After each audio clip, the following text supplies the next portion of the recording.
का नारा लगाने पे लोग एतराज करते हैं, आज आला हजरत का नाम लेने पे लोग एतराज करते हैं। क्यों करते हैं? तो सुनो, ये आला हजरत का नाम वो नाम है जो सुन्नी में और गैर सुन्नी में पहचान करा देता है। ये आला हजरत का नाम है। जब पहले देसी घी मिलता था तो आदमी जब दुकान पे लेने जाता था तो आदमी ये नहीं कहता था कि कौन सा घी चाहिए, जहां दुकान पे जाके कहा घी दे दो तो देसी घी उठाता और आपको दे देता। और जब से डालडा चलने लगा, जब से रिफाइंड चलने लगा, जब से मिलावटी तेल चलने लगे, अब आप दुकान पे जाकर के कहोगे कि हमको घी दे दो तो वो पूछेगा कि कौन सा घी दे दूं, बनास्पाती घी दे दूं, डालडा दे दूं या रिफाइंड फॉर्चून तुमको दे दूं, कौन सा वाला दूं? तो आप ये कौन सा कहने की जरूरत क्यों आई? जब घी मांगा था तो घी दे देना चाहिए। पता चला मार्केट में मिलावटी घी आ गए हैं, पता चला मार्केट में मिलावटी तेल आ गए हैं। जब लोग सुन्नी थे और सुन्नी सही हुल अकीदा थे तब कहने की जरूरत नहीं पड़ती थी कि तुम कौन से सुन्नी हो। अब वो भी अपने आप को सुन्नी कहला रहे हैं और इमाम आजम अबू हनीफा का मुकल्लिद भी कहला रहे हैं। इसलिए इस दौर में ये पूछने की जरूरत पड़ गई कि कौन से सुन्नी हो। अगर इमाम अहमद रजा खान के नाम पर उसका चेहरा खिल जाता है तो समझ लो अपना वाला है, और अगर आला हजरत के नाम पर चेहरा बिगड़ जाता है तो समझ लो अपना नहीं है, सिर्फ अपनों का लिबास पहन करके आया है। ऐसे आलिम को दूर हटा दो और ये कह दो कि जो रजा का नहीं है वो हमारा नहीं है। नारे तकबीर, नारे रिसालत, मसलके आला हजरत, फैजाने आला हजरत, जश्ने दस्तारबंदी मौलाना फुरकान रजा साहिब किबला मंजरी। माशाअल्लाह माशाअल्लाह। ये पहचान है, ये पहचान है। आला हजरत का नाम पहचान करा देता है अपने और पराए। और आला हजरत हर एक को हजम नहीं होते। क्यों? आला हजरत उन पीरों को भी हजम नहीं होते जो गैर महरम औरतों से अपने पैर दबाते हैं। आला हजरत उन्हें भी हजम नहीं होते कि जो अपने मुरीदों से मोटे मोटे नजराने वसूलते हैं। शरीयत के अहकाम पर अमल नहीं, नमाज की पाबंदी नहीं। रोजे के महीने में मैंने जाहिल पीरों को खाते हुए देखा अपनी आंखों से। ऐसा ऐसा पीर मिला मुझे, कहते हैं मौलाना पीर का चेहरा देख लो बस हो गई नमाज, हो गई इबादत। बताओ नमाज मेरे नबी पर माफ नहीं है जिनके सदके में दुनिया बनी है। नमाज खुलफाए राशिदीन पर माफ नहीं, नमाज अइम्मा मुजतहिदीन पर माफ नहीं। तो ये कौन सा पीर आ गया है, कहता है खाली पीर का चेहरा देख लो बस हो गई तुम्हारी नमाज। माज अल्लाह, पीर परस्ती करते करते मिल गया मुझको अल्लाह। माज अल्लाह। बहुत शौक से कव्वाली सुनते हैं मेरे नौजवान, पीर को पूजते पूजते अल्लाह मिल गया। कभी सुना है देख उड़ जाए ना ईमान का तोता तेरा। अपने आमाल की इस्लाह करो। मैं उन पीरों को नहीं कहता जो शरीयत पे चलने वाले हैं, मैं उन पीरों को नहीं कहता जो नबी की शरीयत का पैगाम लोगों तक पहुंचा रहे हैं। मैं उन जाहिल पीरों की बात कर रहा हूं जिन्होंने पीरी मुरीदी को धंधा बना लिया आज के दौर में। मैंने ऐसे पीर देखे कि मुरीदों के घर पे आ जाएंगे, एक एक हफ्ता रहेंगे, जुमे की नमाज पढ़ के मुक्तदी आ गया और पीर साहब घर में बैठे। मुरीद नमाज पढ़ रहा है, पीर साहब घर में है और नाज है कि मेरा पीर मुझको जन्नत में लेके जाएगा। जो खुद नहीं बच सकता कब्र में अजाब से वो तुमको क्या बचाएगा। इसलिए ऐसे पीर का दामन पकड़ो जो खुद भी परहेजगार हो और तुमको भी परहेजगार बना दे, जो खुद भी नमाज पढ़े और मुक्तदियों से भी कहे कि जो नमाज नहीं पढ़ेगा वो हमारा नहीं। वारिसे पाक के रोजे पे आज भी आप जाएंगे तो दरवाजे पे लिखा है सुना सुना जाके हमारे मुरीदों से कह दे जो नमाज नहीं पढ़ता है वो हमारा नहीं। ये वारिसे पाक के रोजे पे लिखा है। आज वारिसे पाक से मोहब्बत का दावा करने वाले नमाज से दूर। आला हजरत को सबसे पहले आला हजरत किसने कहा? दबदबाए सिकंदरी जो रामपुर से महनामा छपता था पहले, उसके अंदर ये खबर छपी कि आला हजरत अजीमुल बरकत जब देवा शरीफ गए तो वारिसे पाक ने कहा कि आज नमाज बरेली के बड़े मौलाना पढ़ाएंगे, आज नमाज बरेली के आला हजरत पढ़ाएंगे।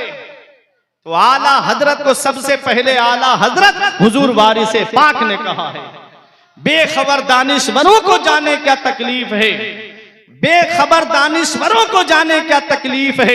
ऊंचे ऊंचे हजरतों ने आला हजरत कह दिया, छोटे छोटे हजरतों को जाने क्या तकलीफ है। तो वो आला हजरत है। आला हजरत का नाम पहचान करा देता है अपने और पराये में। तो आला हजरत का तर्जमा देखो, इस आयत का तर्जमा मौलवी इस्माइल देहलवी ने किया कि अल्लाह ने चाल चली, उन लोगों ने चाल चली और अल्लाह खूब चाल चलने वाला है, माज़अल्लाह। आला हजरत तर्जमा करते हैं, उन लोगों ने चाल चली तो अल्लाह रब्बुल इज्जत ने उनकी खुफिया हिलाकत की तदबीर फरमाई। कैसे ईमान बचाया हमारा। एक और आयत करीमा है, वह वजदका दाल्लन फहदा, ऐ महबूब हमने आपको अपनी मोहब्बत में खुद रफ्ता पाया तो रास्ता दिखाया। इसका तर्जमा अशरफ अली थानवी ने किया है कि ऐ रसूल हमने आपको गुमराह पाया तो रास्ता दिखाया। बताओ नबी गुमराह है? माज़अल्लाह, क्या कोई नबी गुमराह हो सकता है?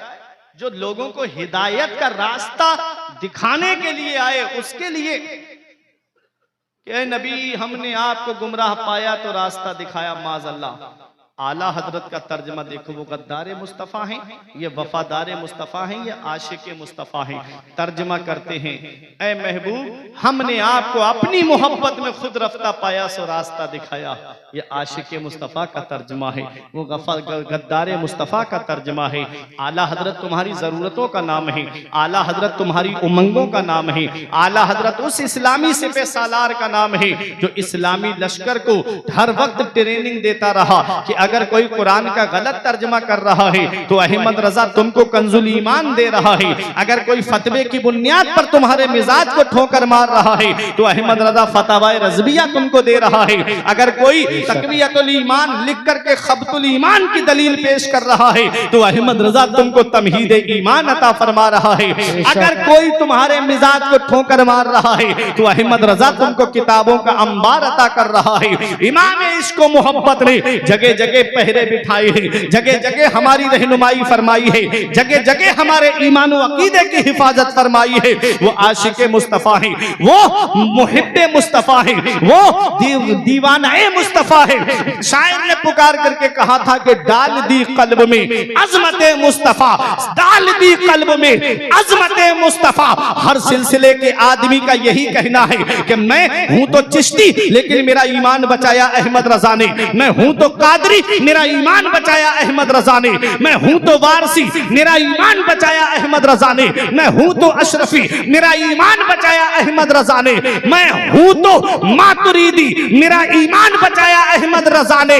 जब हर तबकाए फिक्र के, हर मक्तबाए फिक्र के इंसानों का जो आशिक मुस्तफ़ा है उनके ईमान की हिफाजत हो गई तो एक जुबान होकर के कहा था कि डाल दी कल्ब में अजमत मुस्तफ़ा, डाल दी कल्ब में अजमत मुस्तफ़ा सैयदी आला हजरत पे लाखों सलाम। नारे तकबीर, नारे रिसालत, मसलके आला हजरत, फैजाने आला हजरत, जश्ने दस्तारबंदी। माशाअल्लाह माशाअल्लाह। तो ये कुरान का तर्जुमा है, इमाम अहमद रजा कॉन्फ्रेंस है।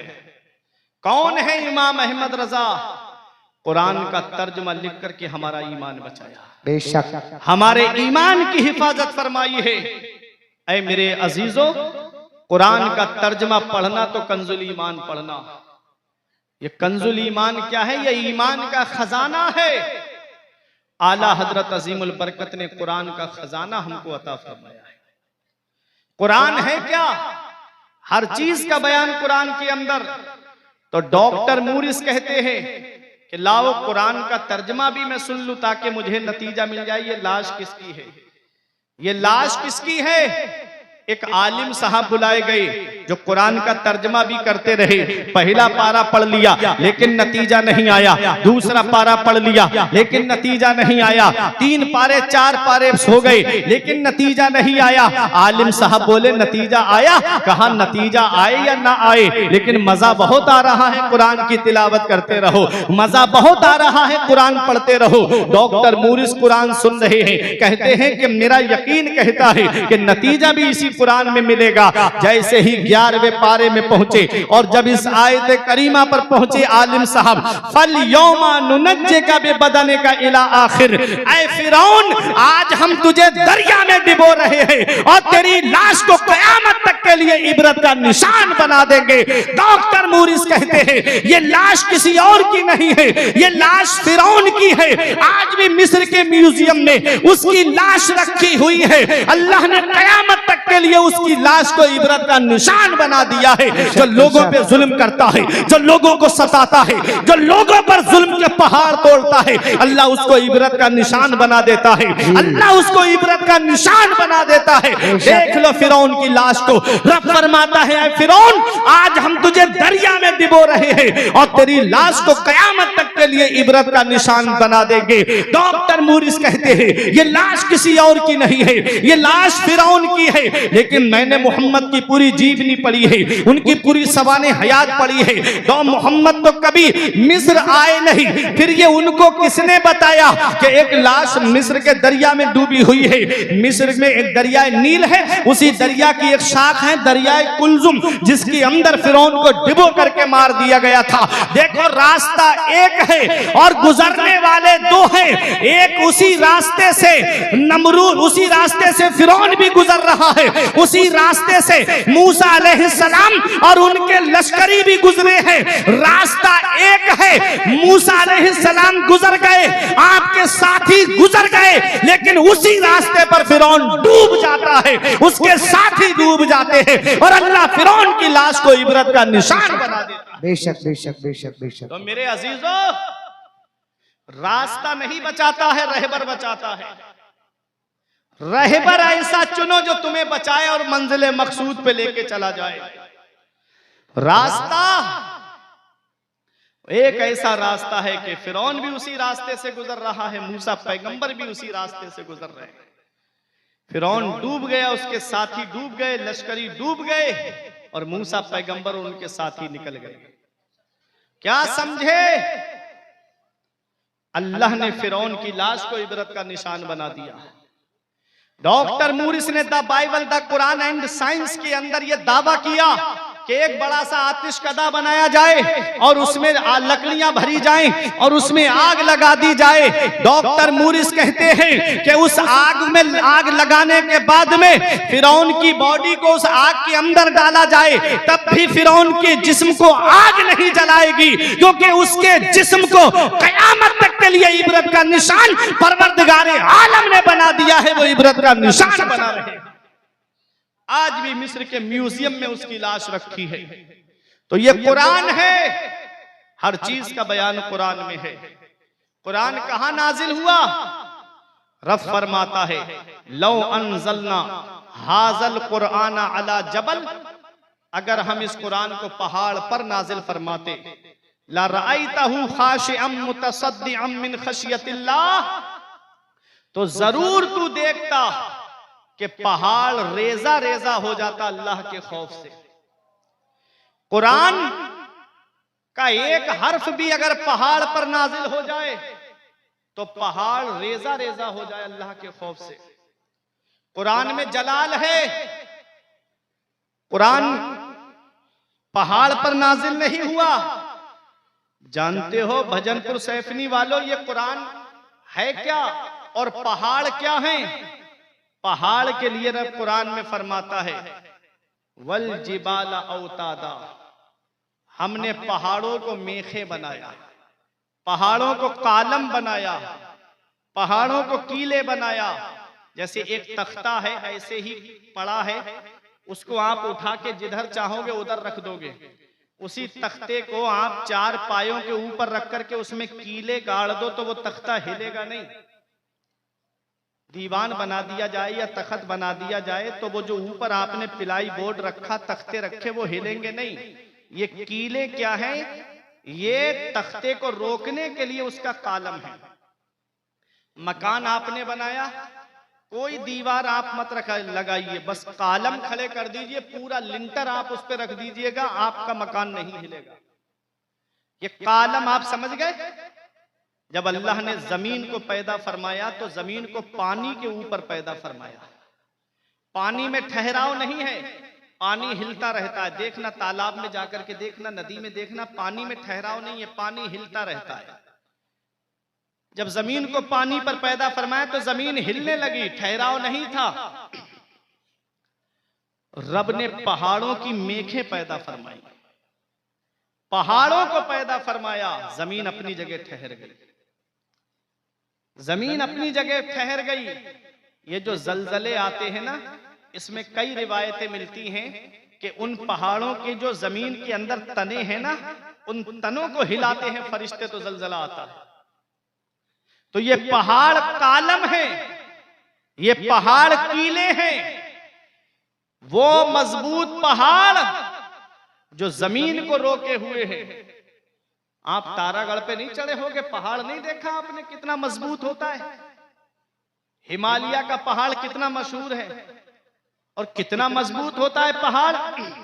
नैनीताल में आप जाते होगे तो पहाड़ नहीं देखे आपने, कश्मीर में आपने पहाड़ नहीं देखे, शिमला मसूरी में आपने पहाड़ नहीं देखे। कितने मजबूत होते हैं पहाड़ और कितने ऊंचे होते हैं। देखने में लगेगा पास में है, लेकिन चढ़ते चढ़ते कार से पूरा दिन लग जाता है। तो कितने मजबूत पहाड़ होते हैं। रब फरमाता है अगर हम कुरान को पहाड़ पर नाजिल फरमाते तो पहाड़ रेजा रेजा हो जाता। बेशक पहाड़ रेजा रेजा हो जाता अल्लाह के खौफ से। तो पहाड़ जैसी मजबूत चीज कुरान को न उठा पाए। और आप देखिए हमारी कौम के ये 8-10 साल के बच्चों ने अपने सीने में 300 पारे महफूज कर लिए। सुभान अल्लाह। अरे बोलो मोहब्बत से सुभान अल्लाह। सुभान अल्लाह। जितनी खामोशी से पहली बार भजनपुर में मैं आज देख रहा हूं कि लोग तकरीर सुनने, न तीसरी बार आया हूं, या हसनैन भाई ने मुझे 3 बार बुला लिया मुझे, लेकिन बड़ी मोहब्बत से आप सुनते। लेकिन वक्त का भी तकाजा है ना, 12 बजे के बाद मुंह बड़ा होने लगता है, आंखें छोटी होने लगती हैं। इसका भी एक वक्त होता है ना तकरीर का भी। लेकिन अल्लाह आपको सलामत रखे कि इस वक्त भी आप रुके हुए हो। अल्लाह कुरान की बरकतें आपको अता फरमाए, आमीन। अल्लाह रब्बुल इज्जत आपके ईमान व अकीदे की हिफाजत फरमाए, आमीन। तो कुरान का एक हर्फ कुरान नाजिल हो जाए पहाड़ पर तो पहाड़ रेजा रेजा हो जाए। अल्लाह का कुरान कहता है अल्लाह राइतहु खाशिअम मुतसद्दिअम मिन खशियतिल्लाह, तो जरूर तू देखेगा कि पहाड़ रेजा रेजा हो जाएगा अल्लाह के खौफ से। तो जब पहाड़ जैसी मजबूत चीज कुरान को ना उठा पाए, कुरान के बोझ को बर्दाश्त ना कर पाए, तो हमारी कौम के छोटे छोटे बच्चों ने इस कुरान को अपने सीने में कैसे महफूज कर लिया। पहाड़ जैसी चीज रेजा रेजा हो जाए तो इनके सीनों को तो जल के राख हो जाना चाहिए, इनके सीनों को तो जल के खाकिस्तर हो जाना चाहिए। लेकिन क्या वजह है कि आपके भजनपुर सैफनी में भी कई हाफिज कुरान मिलेंगे जो कुरान पाक को आपको खड़े खड़े सुना देंगे। ये हमारे हाफिज हामिद रजा साहब हैं, ये कुरान के हाफिज हैं अल्हम्दुलिल्लाह। ये उलमाए किराम हैं, इनमें अक्सर आपको कुरान के हाफिज मिलेंगे। ये कुरान आपको सुना देंगे। इनके सीने आज तक महफूज क्यों हैं? इनके सीने जलकर राख क्यों नहीं हुए? पहाड़ जैसी मजबूत चीज कुरान को अगर नाजिल हो जाए तो रेजा रेजा हो जाए, उसका बोझ ना उठा पाए। तो इन बच्चों ने कुरान का बोझ कैसे उठा लिया? तो सुनो, मैं आपको एक मिसाल से समझाना चाहता हूं। ये जो लाइट आप देख रहे हो ना, ये लाइट आपके घर में कहां से आती है? डायरेक्ट पावर हाउस से आती है या ट्रांसफार्मर के जरिए होकर के आती है?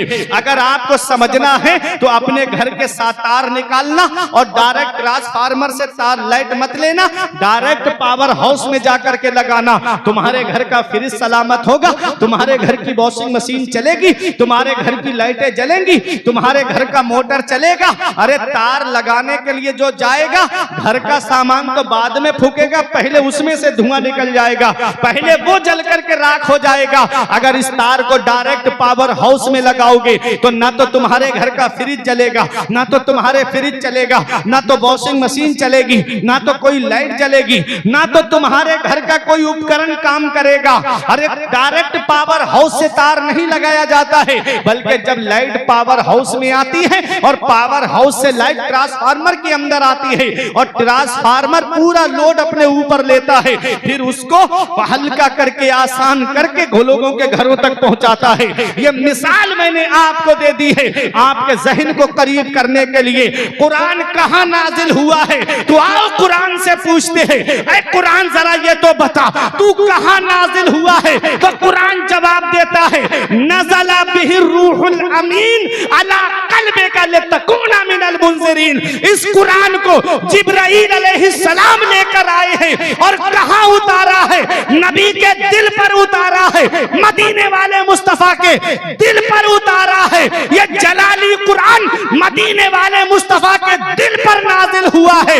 मदीने वाले मुस्तफा के सदक़े में ये कुरान इतना आसान हो गया है कि नबी की उम्मत के छोटे छोटे बच्चों ने आज इस कुरान को हिफ्ज़ कर लिया। नारे तकबीर, नारे रिसालत, मसलके आला हजरत, फैजाने आला हजरत, फैजाने इल्मे दीने मुस्तफा, जश्ने दस्तार बंदी माशाअल्लाह। तो ये कुरान नबी के मुबारक दिल पे नाजिल हुआ और जिब्राईल अलैहिस्सलाम लेकर आए, लितकूना मिनल मुनज़िरीन।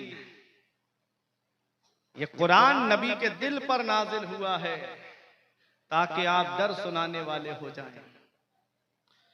तो कुरान कहां नाजिल हुआ? नबी के मुबारक दिल पर, और नबी के सदके में मेरे आका की उम्मत के छोटे छोटे बच्चों ने इस कुरान को हिफ्ज़ कर दिया है। बेशक बेशक। इसीलिए कहता हूं बख्शिश की राह मोमिनो आसान बना लो, सुभान अल्लाह। अपने लिए निजात का सामान बना लो। दुनिया की किताबों पे नजर बाद में रखना, बच्चों को पहले हाफिजे कुरान बना लो। सुभान अल्लाह, सुभान अल्लाह। बच्चों को पहले हाफिजे कुरान बना लो। ये कुरान क्या है? हम बीमार पड़ते हैं तो इलाज कराने डॉक्टर के पास जाते हैं, हमारी तबीयत खराब होती है, हम इलाज कराने के लिए मेडिकल पे जाते हैं, वहां से दवा लेते हैं। हमारी तबीयत खराब हो जाए, डॉक्टर की समझ में नहीं आता तो जांचें होती हैं। अगर बुखार 3-4 दिन लगातार आ जाए तो डॉक्टर जांचें कराता है, कहता है बुखार समझ में नहीं आ रहा है, कहीं टाइफाइड तो नहीं बन गया, कहीं मियादी बुखार तो नहीं हो गया, कहीं मौसमी बुखार तो नहीं है। डॉक्टर जांचें कराता है। कितने रुपए जांचों में खर्च हो जाते हैं।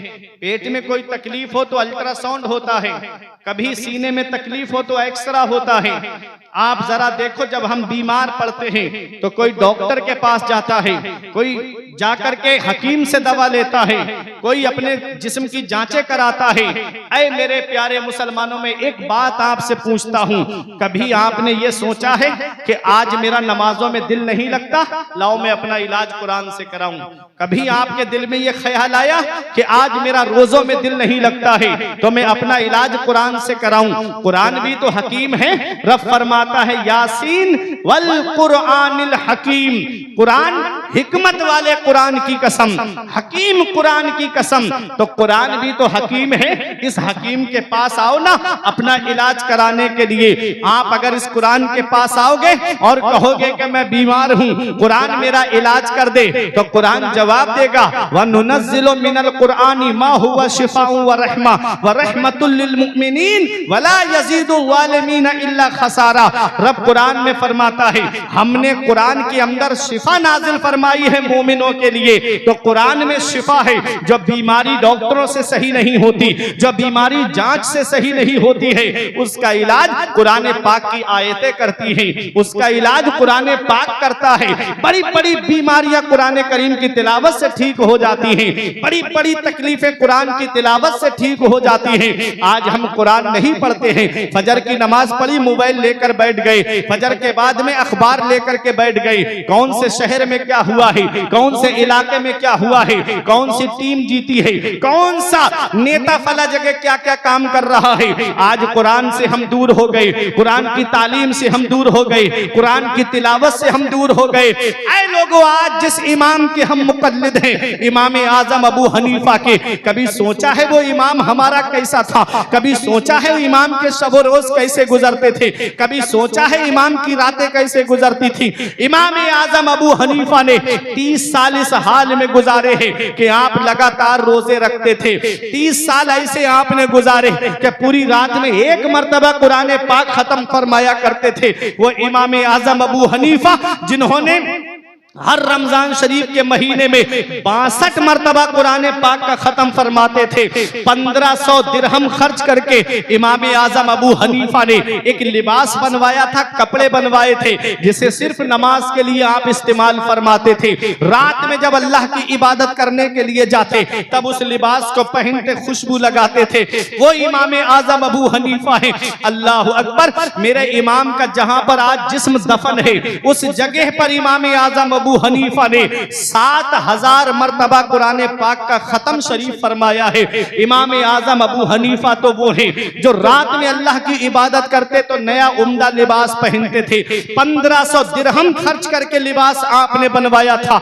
आज हमारा हाल ये है कि हम खेतों पे से काम करके आए, वही मैले कपड़े पहन करके नमाज पढ़ने चले गए। बाहर से काम करके आए, वही मैला लिबास पहन करके मस्जिद में नमाज पढ़ने चले गए। मस्जिद में जाओ तो नए कपड़े पहन करके जाओ। देखो अल्लाह का कुरान क्या कहता है, या बनी आदम खुजू ज़ीनतकुम इंदा कुल्ले मस्जिद। ऐ औलादे आदम, हर नमाज के लिए जीनत पकड़ो, हर नमाज के लिए उम्दा लिबास पहनो, हर नमाज के लिए जीनत पकड़ो। आज हम दावत में जाते हैं तो नए कपड़े पहन कर जाते हैं, शादी में जाते हैं तो नया लिबास पहन कर जाते हैं, पार्टी में जाते हैं तो नया लिबास पहन कर जाते हैं, किसी के बर्थडे में जाते हैं तो नया लिबास पहन कर जाते हैं, किसी के साथ ससुराल में जाते हैं तो नया लिबास पहन करके जाते हैं, और जब मस्जिद में आते हैं तो पुराने कपड़े पहन करके, मैले कपड़े पहन करके।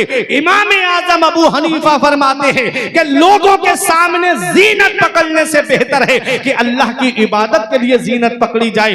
आज जो उलमा के लिबास को देखते हैं कि मौलवी लिबास बहुत अच्छा पहनता है, मौलवी कपड़े बहुत अच्छे पहनते हैं, उनके कुर्ते की प्रेस नहीं टूटती है, ये उम्दा लिबास किस लिए पहनते हैं? रब कुरान में फरमाता है, ऐ औलादे आदम, तुम हर नमाज के लिए जीनत पकड़ो।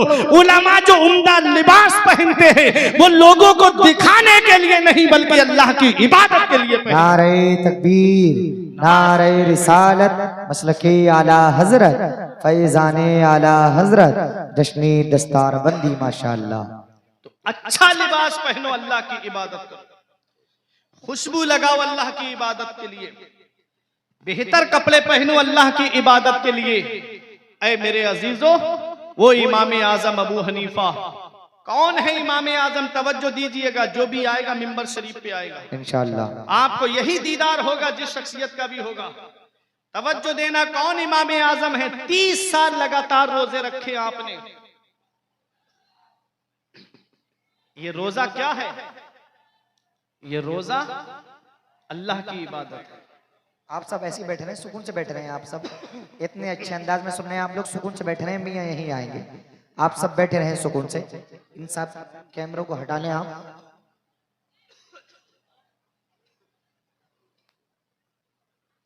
आप सब बैठे रहे ऐसे इत्मीनान के साथ में, तमाम लोग बैठे रहे।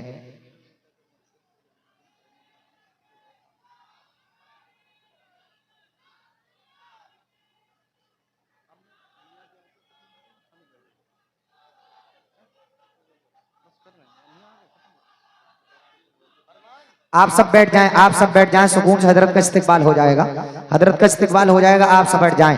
नारे तकबीर, नारे रिसालत, मसलके आला हजरत, फैजाने आला हजरत, हजरत अल्लामा हुजूर हसन मियां साहिब किबला, हजरत अल्लामा हुजूर हसन मियां साहिब किबला, हुजूर साहिबे सज्जादा, हुजूर साहिबे सज्जादा, रज़वी दूल्हा, रज़वी दूल्हा, अल्लामा हुजूर हसन मियां साहिब किबला, अल्लामा हुजूर हसन मियां साहिब किबला।